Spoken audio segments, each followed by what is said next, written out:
Lesson 4.7, Triangle Inequalities. So, which angle below is the biggest?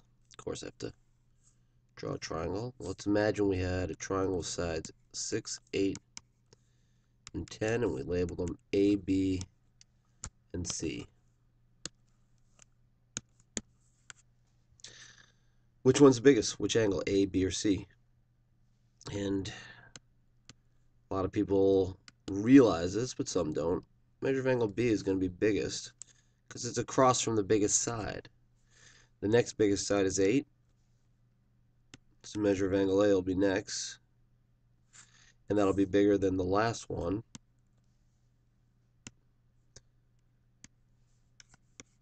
which is angle C, which is across from side 6.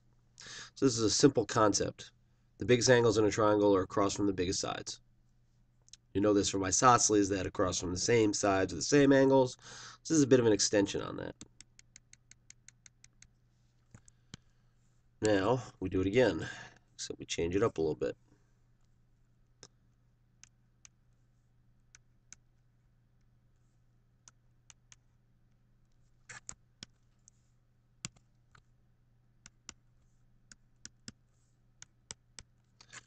Now, instead of asking which angle is the biggest, we say which side is the biggest. And again, we go across from the biggest angle. So DF is greater than EF, which is greater than DE.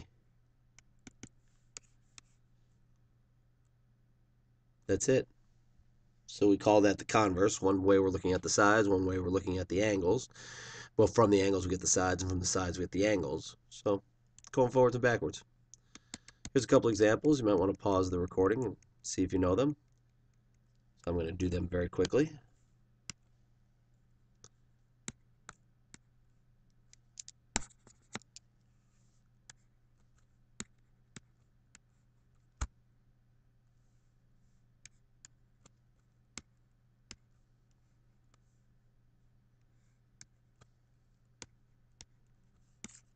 Done.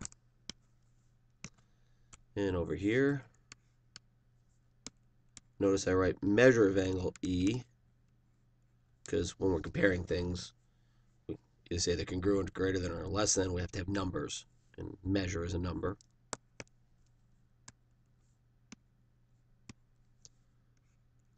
And I like to draw in my arrows like that, even though you don't have to.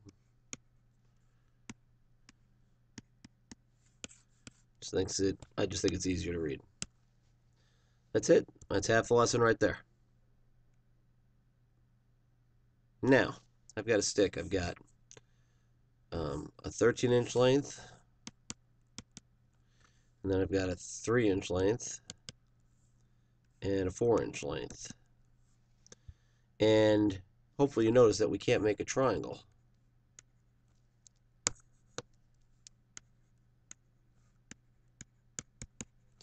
Because the 3 and the 4, even if I lay them very flat, aren't going to have enough space to get all the way back and touch each other.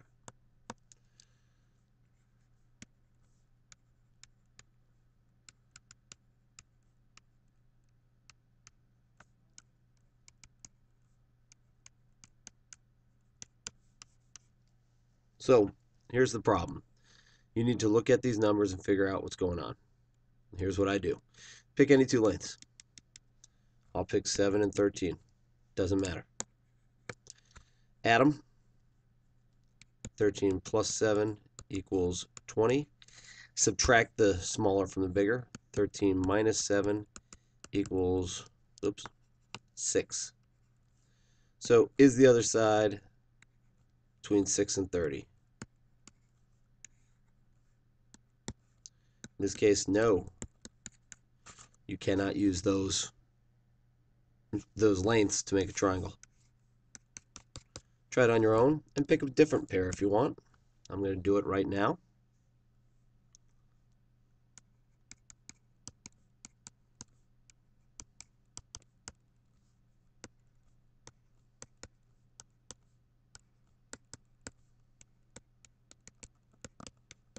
Clearly that one works. This one can cause problems. Make sure we're clear about it.